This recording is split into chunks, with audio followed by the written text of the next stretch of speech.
National and international news, September 19, 2025. Nepal. Fitch warns on economic risks. Fitch Ratings has raised concerns that Nepal's recent political unrest could hurt its economic outlook and credit metrics. Disruptions to business and consumer confidence are seen as especially worrisome. Protests and social media crackdown. After deadly protests earlier in September, many protesters are deleting social media accounts to avoid investigations. The government is probing involvement of individuals in the unrest.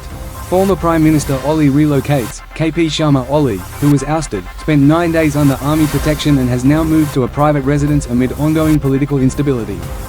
Government change in diplomacy. India's Prime Minister Narendra Modi called Nepal's interim PM Sushila Karki for the first time since the leadership change, expressing support for peace and stability in Nepal.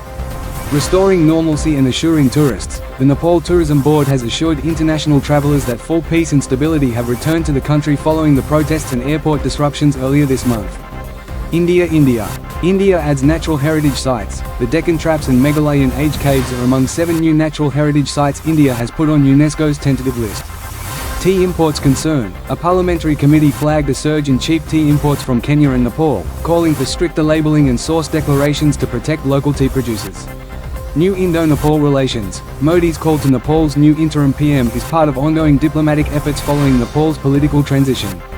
Durga Puja security measures. The state government in Bihar is reviewing preparations and enhancing security for the Durga Puja festival, including crowd control and monitoring sensitive zones near the Nepal border.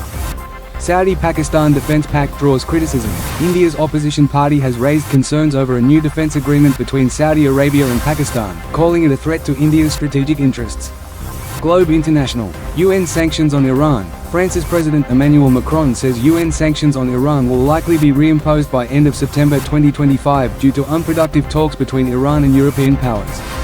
France strikes. Large-scale strikes and protests are underway in France over proposed budget cuts, causing major disruptions in services like transport, education, and healthcare.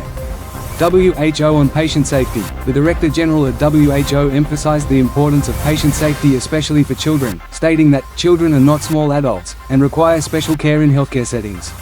Nipah virus in Bangladesh. Bangladesh continues to report cases of Nipah virus, which has high fatality rates. The WHO is tracking cases and deaths to monitor the outbreak. If you found this report informative, don't forget to like, share, and subscribe to stay connected with the world as it unfolds. Your support helps us continue delivering the news that matters most. Hit the bell icon so you never miss a beat. Stay informed, stay empowered, stay with the World Report.